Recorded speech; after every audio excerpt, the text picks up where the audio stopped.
Hi friends, welcome to Karthik study centre. இன்னைக்கு நம்ம time speed distance இந்த ஆப்டிடியூட் டாபிக்கோடைய பார்ட் 9 வீடியோ தான் பார்க்க போகிறோம். ஸோ இதுக்கு முன்னாடி 8 பார்ட் வீடியோஸ் கொடுத்துருக்கோம். ஏன்னா ஒரு டாபிக் இவ்வளோ வீடியோஸ் தேவையா அப்படின்னு பார்த்தீங்கன்னா நம்ம ஒவ்வொரு வீடியோஸ்லையும் குறைஞ்சது ஒரு 3 சம்ஸ் இல்லைனா 4 சம்ஸ் கொடுக்குறோம். ஸோ இவ்வளோ மாடல் ப்ராக்டிஸ் பண்ணிங்கன்னா தான் அந்தந்த டாப்பிக்கில் நீங்கள் கம்ப்ளீட்டாக ரிவிஷன் வந்து கிடைக்கும். ஸோ எந்த ஒரு டாப்பிக்கும் முழுசாக தெரிஞ்சுக்கணுன்னா அதுக்கு கொஞ்சம் டைம் எடுக்கும். ஃபுல்லாக ப்ரிப்பேர் பண்ணிட்டு போனீங்கன்னா தான் அந்த டாப்பிக்கில் நீங்கள் ஸ்கோர் பண்ண வேண்டிய மேக்ஸிமம் மார்க்ஸை உங்களால் ஸ்கோர் பண்ண முடியும். அதுக்காக தான் நம்ம எல்லா டைமுமே வந்து பெஸ்ட் ப்ராப்ளம்ஸாக ஒவ்வொரு டாப்பிக்லையும் ஒவ்வொரு பார்ட்லேயும் டிஃப்ரெண்ட் மாடலாக கொடுத்துட்ருக்கோம். ஸோ அது போல் இந்த பார்ட்டில் நம்ம பார்க்க போகிறது ஒரு 3 பியூட்டிஃபுல் சம்ஸ் பார்க்க போகிறோம். இந்த சம் எக்ஸாம் பாயிண்ட் ஆஃப் வியூவில் very important. Especially RRB exams ஆகட்டும், எஸ்எஸ்சி எக்ஸாம்ஸ் ஆகட்டும், எந்த ஒரு எக்ஸாம்ஸ்க்கும் இந்த மாதிரி மாடலில் கொஷின்ஸ் அதிகமாக கேட்பாங்க. அப்கமிங் என்டிபிசி எக்ஸாம்ஸ் ஆகட்டும், group D, level C, RRC level 1 எக்ஸாம்ஸ்லாம் வரப்போகுது பார்த்தீங்களா. ஸோ அந்த மாதிரி எக்ஸாம்ஸ்லாம் கண்டிப்பாக இந்த மாடல் வந்து ஒரு ப்ராப்ளம் வரதுக்கு வாய்ப்புகள் ரொம்ப அதிகமாக இருக்குது. சரி, ஈஸியாக இந்த சம்மை டக்குன்னு பார்த்துட்டு எக்ஸ்பிளனேஷன் கொடுத்துடலாம் வாங்க. சரி, ஃபர்ஸ்ட் சம் பாருங்க. A man takes 6 hours 30 minutes in going back by a cycle and coming back by a scooter. He would have lost 2 hours 10 minutes by going on cycle both ways. How long would it take him to go by scooter both ways? So question தமிழ்ல சொல்றேன், நல்லா கவனிச்சுக்கோங்க. ஒரு நபர் என்ன பண்றாரா, சைக்கிள்ல போகும்போது சைக்கிள்ல போறதுக்கும் ரிட்டர்ன்ல வரும்போது ஸ்கூட்டர்லயும் வராராம். ஒரு இடத்துக்கு போயிட்டு வரதுக்கு அப்படி போயிட்டு வரும்போது மொத்தமாக எடுத்துக்கிற நேரம் பார்த்தீங்கன்னா 6 மணி நேரம் 30 நிமிஷம், 6.5 மணி நேரம். ஓகேவா? இதுவே அவர் சைக்கிள்லே போகும்போது வரும்போது சரி, 2 வழியாகவும் சரி சைக்கிள்லே பயணிச்சிருந்தாருன்னா இன்னும் 2 மணி நேரம் 10 நிமிஷம் நேரத்தை விரயமாக்கியிருப்பார், லாஸ் பண்ணியிருப்பார் அப்படின்றாங்க. ஓகேவா? சைக்கிள்ல போயிட்டு வரதா இருந்தா how long would it take him to go by scooter both ways? இப்ப ஸ்கூட்டர்லயே போயிட்டு ஸ்கூட்டர்லயே வரதா இருந்தா எவ்வளவு நேரம் ஆயிருக்கும் அப்படின்றதான் கேட்கிறேன். ஓகேவா? ஸோ கொஸ்டின் இவ்வளவுதான். இதை நீங்க புரிஞ்சுக்கிறது தான் ரொம்ப இம்பார்ட்டன்ட். சரி பாருங்க. ஸோ அப்ப இந்த மாடல் வந்து ரொம்ப இம்பார்ட்டன்ட் மாடல் சம். கவனிங்க. இப்ப பாருங்க, 6 hours 30 minutes அப்படின்னு சொல்றாங்க. அதாவது போகும்போது சைக்கிள்ல போறாரு, வரும்போது ஸ்கூட்டர்ல வராரு. சைக்கிள்ல போயிட்டு ஸ்கூட்டர்ல வந்தா எவ்வளவு நேரம் ஆகுது? 6 hours 30 minutes.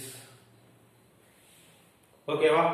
இப்ப you would have lost 2 hours 10 minutes by going on cycle both ways. சைக்கிள்ல 2 வழியாவும் போயிட்டு இருந்தாருன்னா டைம் வந்து இன்னும் 2 மணி நேரம் எக்ஸ்ட்ரா ஆயிருக்கும். ஸோ சைக்கிள் பிளஸ் சைக்கிள் போயிருந்தாருன்னா இந்த 6 hours 30 minutes அதோட சேர்த்து இந்த 2 hours 10 minutes ஆட் பண்ணிக்கணும். லாஸ் பண்ணிருப்பாருன்னா அந்த டைமை வந்து இன்னும் வேஸ்ட் பண்ணிருப்பாருன்னா அது அர்த்தம் என்னன்னா இன்னும் எக்ஸஸா டைம் ஆகிருக்கும்ன்றது அர்த்தம். ஸோ அப்ப 6 hours இருக்கு, இங்க 2 hours இருக்கு, டோட்டலா 8 hours 30 minutes 10 minutes, டோட்டலா 40 minutes. ஓகேவா? அப்ப சைக்கிள்ல 2 வழி வர சைக்கிள்லயே போயிருந்தாருன்னா up and down சைக்கிள்லயே போயிருந்தாருன்னா 8 hours 40 minutes. இப்ப போறதுக்கு மட்டும் சைக்கிள்ல போயிருந்தாருன்னா எவ்வளவு இருக்கும்? அப்படியே டிவைடட் பை 2 ஸோ சைக்கிள்ல போகும்போது ஒரே ஸ்பீடுன்னு எடுத்துக்கணும், ஸ்கூட்டர்ல போகும்போது ஒரே ஸ்பீடுன்னு எடுத்துக்கணும். இந்த மாதிரி கொஸ்டினுக்கு இதான் லாஜிக். ஓகேவா? அப்ப 4 hours கரெக்டா 12 டிவைட் பண்ணா 4 hours 20 minutes. அப்படியே பாதியா சைக்கிள்ல மட்டும் போகும்போது மட்டும் இருக்கிறவர் போட்டு வரது ரெண்டுத்துக்கு சேர்த்து 8 hours 40 minutes. சைக்கிள்ல போறது மட்டும் பார்த்தோம்னா 4 hours 20 minutes. ஏன் அப்படின்னா இந்த சைக்கிள்ல மட்டும் போறது நமக்கு தெரிஞ்சாதான் இந்த ஸ்கூட்டரோட இது தெரியும். ஏன்னா கொஸ்டின்ல ஸ்கூட்டர்ல போயிட்டு வரதை பத்தி கேட்கறாங்க. இப்ப இந்த வேல்யூ எடுத்து நம்ம இந்த சீட்ல சப்ஸ்டிட் பண்ணுங்க. ஓகேவா?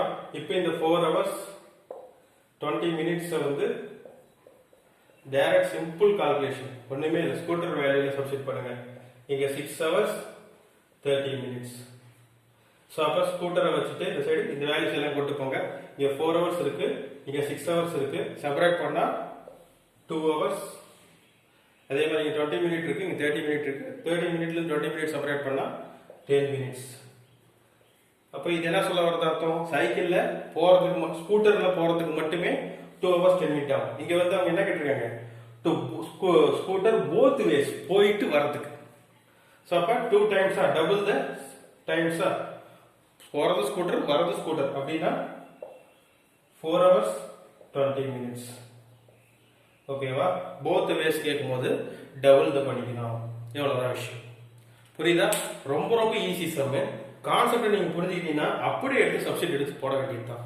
பட் இந்த மாடல் வந்து அதிகமா எக்ஸாம்ஸ்ல கேட்கறாங்க, கவனிச்சு வச்சுக்கோங்க. ஓகேவா?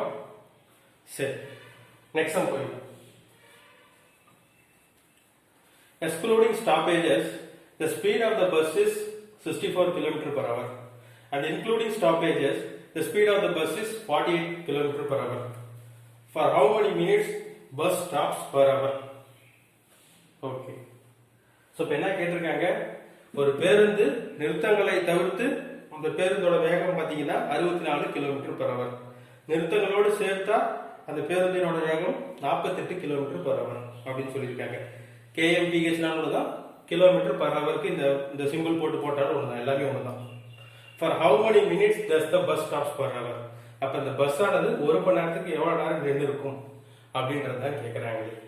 ஸோ இந்த மாதிரி கான்செப்ட், இந்த நிறுத்தங்கள் தவிர்த்து இன்க்ளூடிங் ஸ்டாப்பேஜஸ் எக்ஸ்க்ளூடிங் ஸ்டாப்பேஜஸ், இந்த கான்செப்ட்ல ஒரு ஃபார்முலா இருக்கு. இந்த ஃபார்முலா தெரிஞ்ச போதும். ஸோ இந்த மாதிரி மாடல் கேட்டாங்கன்னா இந்த பர்சன்டேஜ் மாடல் எடுத்துக்கிற மாதிரி difference of stoppages divided by actual speed of a vehicle. So இந்த இடத்துல பஸ்ஸோட ஸ்பீட் இன்ட்டு இங்க क्वेश्चन என்ன கேட்டிருக்காங்க, how many minutes the bus stops per hour? per hourக்கு எவ்வளவு நேரம் ஸ்டாப் பண்ணுவாங்கன்னா பர்சன்டேஜ்ல இப்போ வந்து நம்ம என்ன பண்ணுவோம், பர்சன்டேஜ்ல in terms of 100 எடுத்துக்கோ, டிவைட் பை 100 எடுத்துக்கோ. இங்க பர் ஹவர்னு கேட்கும்போது இன்ட்டு இதனோட இது வந்து டைம் வந்து 60 அப்படின்னு போட்டுருக்கும். இதுதான் விஷயம். இந்த ஃபார்முலா நீங்க தெரிஞ்சிச்சுன்னா இதை சப்ஸ்டிட் பண்ணி கொண்டு வந்துடலாம். ஓகேவா? டிஃபரன்ஸ் ஆஃப் ஸ்டாப்பேஜஸ்னா actual speed of the bus 64 km per hour. ஸ்டாப்பேஜஸ்லாம் கன்சிடர் பண்ணோம்னா speed of the bus 48 km per hour. இது ரெண்டுத்தோட டிஃபரன்ஸ் எடுக்கணும். 64 minus 48. ஓகேவா? டிவைடட் பை இங்க ஏதாவது actual speed of the bus. அப்ப ஸ்டாப்பேஜஸ் இல்லாம பஸ்ஸோட ஸ்பீட் எவ்வளவு வந்திருக்கணும், அதான் 64 km per hour. அதுதான் ஆக்சுவல் ஸ்பீட் 64 இன்ட்டு இந்த பர் ஹவருக்கு இந்த இடத்துல 60 போட்டுக்கிறோம். ஒரு மணி நேரத்துல 60 நிமிஷம் இருக்கும். எவ்வளவு நிமிஷத்துல பஸ் நிக்கும்னு கேக்குறாங்க, அதனால இங்க 60 போட்டுக்கிறோம். ஓகேவா? இப்போ இந்த டிஃபரன்ஸ் எடுத்தீங்கன்னா 16 இங்க 64, 16 1s are 16, 16 4s are 64, 4 15s are 60. So 15 minutes ஆனது பஸ் ஆனது நின்று இருக்கும் ஒரு மணி நேரத்துல. இதுதான் இந்த क्वेश्चनக்கான ஆன்சர். ஒன்லி இந்த சிம்பிள் ஃபார்முலா, இதை புரிஞ்சா போதும், வேல்யூஸ் எடுத்து போட்டு ஆன்சரை ஈஸியா கொண்டு வந்துடலாம். இது ஒன்றும் பெரிய விஷயமே கிடையாது. ஓகேவா? நோட் பண்ணிக்கோங்க. ஸோ இந்த மாதிரி சம்ஸும் பார்த்தீங்கன்னா எக்ஸாம் பாயிண்ட் ஆஃப் வியூல ரொம்ப ரொம்ப முக்கியம். கண்டிப்பா இது வந்து நிறைய எக்ஸாம்ஸ்ல இந்த மாதிரி மாடல் क्वेश्चंस கேக்குறாங்க. எஸ்பெஷலி ஆர்ஆர்பி எக்ஸாம்ஸ்ல நல்லாவே இந்த क्वेश्चंस கேட்கறதுக்கு வாய்ப்புகள் ரொம்ப அதிகம். Next, by walking at 3/4 of his usual speed, a man reaches his office 20 minutes later than his usual time. Find the usual time taken by him to reach the office. Okay. சரி கவனிங்க. By walking 3/4 of his usual speed, ஒருவர் வந்து அவர் நடக்கிறதோட normal ஸ்பீடோட 3/4 ஸ்பீட்ல தான் அவர் போறாரு. 3/4னா கிட்டத்தட்ட அவரோட வேகத்தோட 75% தான் வேகமா நடக்கிறாரே தவிர அவரோட ஃபுல் எஃபிஷியன்சில அவர் நடக்கல. Man reaches his office 20 minutes late. So இந்த வேகத்தில் நடக்கும்போது அவர் ஆஃபீஸுக்கு போறதுக்கு 20 நிமிஷம் லேட் ஆகுது. அவருடைய அந்த அலுவலகத்துக்கு சென்றடைய 20 நிமிடம் தாமதமாகிறது. Find the usual time taken by him to reach the office.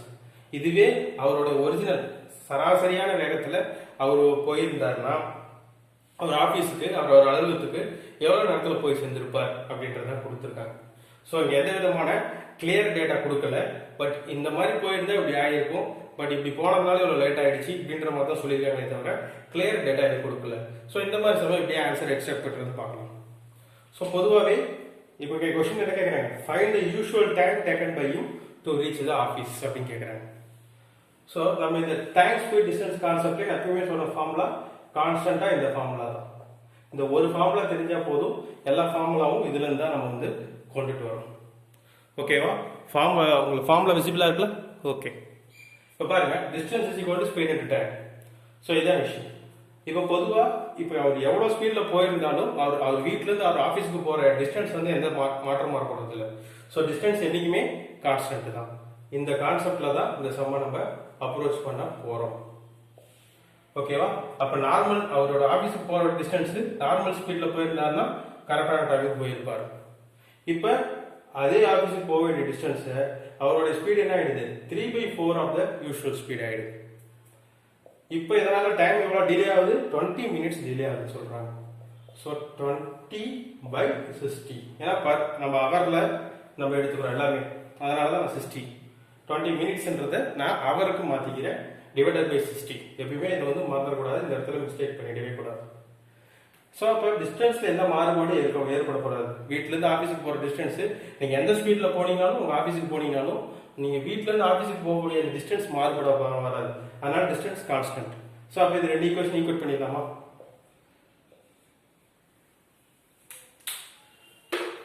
So இந்த ரெண்டு ஈக்குவேஷன் நீங்க ஈக்குவேட் பண்ணீங்கன்னா s into t, the first equation, is equal to 3/4 of s into t plus 20/60. ஓகேவா? இப்போ இந்த எஸ்ஸும் இந்த எஸ்ஸும் கேன்சல் ஆகுமா? மல்டிப்ளிகேஷன்ல தானே இருக்கு, தப்பு இல்லை. ஸோ இந்த டி கேன்சல் பண்ணலாமா? பண்ணக்கூடாது. ஏன்னா இங்க வந்து இது பிராக்கெட் குள்ள இருக்கு. ஃபர்ஸ்ட் இந்த பிராக்கெட் குள்ள இருக்கிறத சால்வ் பண்ணிட்டு தான் அப்புறமா இந்த டீயை வந்து நம்ம எடுத்துக்கணும். இது பேசிக்கான அந்த போர்ட் மாஸ் ரூல். ஸோ இப்போ இந்த இடத்துல இந்த டி மட்டும் அப்படியே நீங்க இறக்கிக்கோங்க. 3/4 இன்ட்டு பிராக்கெட் குள்ள இருக்கிறத நம்ம வந்து சிம்பிள் ஃபிராக்ஷனா மாத்தலாம். இது 1/3 20 அடிச்சோம்னா, ஸோ 20 plus 1/3. ஸோ இப்போ இது வந்து சிம்பிள் ஃபிராக்ஷனா இருக்கிறத நம்ம பிராக்கெட் குள்ள மாத்தணும்னா இது எல்சிஎம் எடுத்துக்கோங்க. 3t plus 1/3. ஓகேவா? இப்போ கரெக்ட் ஆயிடுச்சு. இப்போ நம்ம கேன்சல் பண்ணலாம். இந்த 3யும் இந்த 3யும் கேன்சல் பண்ணலாம். ஸோ இங்கே ஒரு t இருக்கு, அதை மறந்துடக்கூடாது. ஸோ இப்போ இந்த 4 இங்கே போட்டிங்கன்னா 4t is equal to 3t plus 1. இந்த 3t இந்த சைடு போச்சுன்னா t is equal to 1 hour. புரிஞ்சா? ஸோ நார்மல் டைம் வந்து அவர் யூஷுவல் ஸ்பீட்ல போயிருந்தாருன்னா அவர் 1 ஹவருக்கு ஆஃபீஸ்க்கு போய் சேர்ந்துருப்பாரு. அவரோட ஸ்பீடு 3/4 குறைஞ்சதுனால 20 மினிட்ஸ் லேட் ஆகிறதுக்கு காரணம், அதனால தான் 20 மினிட்ஸ் லேட் ஆகிருக்கு. ஸோ அப்போ ஒரு நார்மல் ஸ்பீடு தான் கொஸ்டின்ல கேட்குறாங்க. Find the usual time. Usual டைம்ன்றது டி. இப்போ டிலேடு டைம் தான் t plus 20. புரிஞ்சா? ஸோ இவ்வளோதான் விஷயம். பாருங்க பாருங்க, ரொம்ப வந்து பார்க்க நமக்கு வந்து சிம்பிளா தெரியலாம். பட் அந்த டேட்டாஸ் நீங்க கரெக்டா எடுத்து எழுதுறது எல்லாமே கொஸ்டின் வந்து ஒரு 3 லைனோ 4 லைனோ எவ்வளவு லைன் வேணா இருக்கட்டும். பட் அந்த கொஸ்டின் கொடுத்துருக்காங்கன்னா அந்த கொஸ்டினை பத்தி உங்களுக்கு கிளியரான அண்டர்ஸ்டாண்டிங் இருக்கணும். ஈச் அண்ட் எவ்ரி வேர்ட்லயுமே ஒரு மீனிங் இருக்குது. இதை புரிஞ்சுக்கிட்டு கொஸ்டினை நீங்க இந்த மாதிரி ஈஸியா ஈக்குவேட் பண்ண ஃபார்ம் ஆரம்பிச்சிட்டீங்கன்னா எப்படிப்பட்ட மாடல் சமையும் நீங்க ஈஸியா போட்டுடலாம். ஓகேவா? டைம் ஸ்பீட் டிஸ்டன்ஸ் வந்து நிறைய மாடல் இருக்கு. ப்ராப்ளம்ஸ் பார்க்க ரொம்ப இதா இருக்கும். பட் வந்து பேசிக் வந்து என்ன பாத்தீங்கன்னா இந்த distance is equal to speed into time, இந்த ஃபார்முலா வச்சுதான் எல்லாமே. ஸோ அதை வந்து எந்த இடத்துல எப்படி பிரிக்கணும், எப்படி வந்து நம்ம ஃபார்முலா ஆல்டர் பண்ணி போடணுன்ற அந்த பேசிக் நுணுக்கம் தெரிஞ்சிடுச்சுன்னா நீங்க வந்து செம்ம கிளியர் பண்ணிட்டு போயிட்டே இருக்கலாம். ஓகேவா? ஸோ இன்னைக்கு பார்த்த இந்த 3 ப்ராப்ளம்ஸ் உங்களுக்கு ரொம்ப ரொம்ப யூஸ்ஃபுல்லா இருக்கும் நான் நம்பிக்கையா இருக்கிறேன். மறக்காம நம்ம வீடியோக்கு லைக் பண்ணுங்க, ஷேர் பண்ணுங்க, சப்ஸ்கிரைப் பண்ணுங்க. தேங்க்ஸ் ஃபார் வாட்சிங்.